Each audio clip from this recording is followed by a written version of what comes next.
लेकिन उसने कोई प्रतिक्रिया जाहिर नहीं की थी। वह सहजता से अपने काम में लगी थी। वह जानती थी उसके बीच एक फासला आ गया था, लेकिन वह अब चुप थी। सुबह सिंह को भी लगने लगा था कि मानव को फुसलाना आसान नहीं है। उसकी तमाम कोशिश निरर्थक साबित हुई थी, इसलिए वह मानव और सुकिया को परेशान करने पर उतर आया था। उसने असगर ठेकेदार से भी कह दिया था कि उससे पूछे बगैर उन्हें मजदूरी का भुगतान न करे, न कोई रियायत ही बढ़ते उनके साथ। मानो में कुछ छुपा नहीं था। सुबह सिंह की हरकतों पर उसकी नज़र थी। उसने अपने आप में निश्चित कर लिया था कि वह उसका मुकाबला करेगी। उठते बैठते उसके मन में एक ही ख्याल था, पक्की ईंटों का घर बनवाना। लेकिन सुबह सिंह के ख्याल में बाधक बन रहा था। शुक्रवार मानो दिन रात काम में जुटे थे, फिर भी हर महीने में ज़्यादा कुछ बचा नहीं पा रहे थे। पिछले दिनों में उन्होंने दुगनी ईंटें पाटी थी। उनके उत्साह में कोई कमी नहीं थी। एक ही उद्देश्य था, पक्की ईंटों का घर बनाना है। इसलिए सुबह सिंह की जाते हुए सहन कर रहे थे, लेकिन एक तड़प थी दोनों में जो उन्हें संभाले हुई थी। सुबह सिंह नीत नए बहाने ढूंढ लेता था उन्हें तंग करने के। एक शीत युद्ध जारी था उनके बीच। स्वीकार से ईंटें पाटने का साँचा वापस ले लिया गया था। उसे भट्टी की मोरी का काम दे दिया गया था। मोरी का काम खतरनाक था, मानो डर गई थी, लेकिन सुकिया ने उसे हिम्मत बंधाई थी, काम से क्यों डरना। सुकिया का साँचा जसदेव को दे दिया गया था। साँचा मिलते ही जसदेव के रंग बदल गए थे। वह मानव पर हुक्म चलाने लगा था, वहाँ चुपचाप काम में लगा रहता था।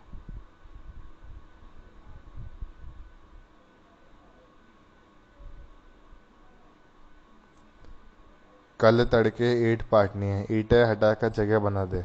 जसदेव आदेश देकर अपनी झोपड़ी की ओर चला गया था। मानो ने पाटी ईंटों को दीवार की शक्ल में लगा दिया था। कच्ची ईंटों को सुखाने के लिए दो खड़ी दो आड़ी ईंटें रखकर जालीदार दीवार बना दी थी। ईंटें पाटती जगह खाली करके ही मानो लौटकर झोपड़ी में गई थी। हेडपंप पर भीड़ थी। सभी मजदूर काम खत्म करके हाथ मुंह धोने के लिए आ गए थे। सुबह होने से पहले ही मानो उठ गई थी। उसे काम पर जाने की जल्दी थी। चारों तरफ अंधेरा था। सुबह होने पर वह इंतजार करना नहीं चाहती थी और जल्दी जल्दी सुबह का काम निपटाया और ईंट पाटने के लिए निकल पड़ी थी। सूरज निकलने में भी देर थी। जसदेव से पहले ही वह काम पर पहुंच जाती थी। इक्का दुक्का मजदूरी इधर उधर दिखाई पड़ रहे थे। वह तेज कदमों से ईंट पाटने की जगह पर पहुंच गई थी।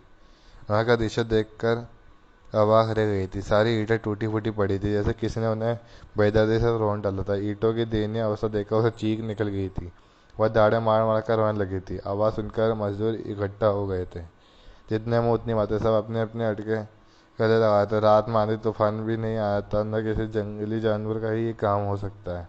कई लोगों का कहना था किसने जानबूझ के ईंटें तोड़ी है। मानो का हृदय फटा चाह रहा था। टूटी फूटी ईंटें देखकर वह बोरा गई थी, जिससे किसी ने उसके पक्की ईंटों के मकान को ही धराशायी कर दिया था। जसदेव काफी देर बाद आया था।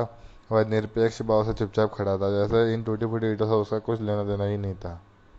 सुकिया भी दो हो हल्ला सुनकर मोरी का काम छोड़कर आया था। ईंटों की हालत देखकर उसका भी दिल बैठने लगा था। उसकी जैसे हिम्मत टूट गई थी।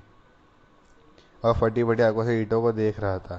सुकिया देखती मानो और जोर जोर से रोने लगी थी। सुकिया से मानो की आंखों से बहुत तेज अंधेरों को देखा और उसकी किरकिराहट अपने अंतर्मन महसूस की। सपनों में टूट जाने की आवाज़ उसके कानों में फाड़ रही थी।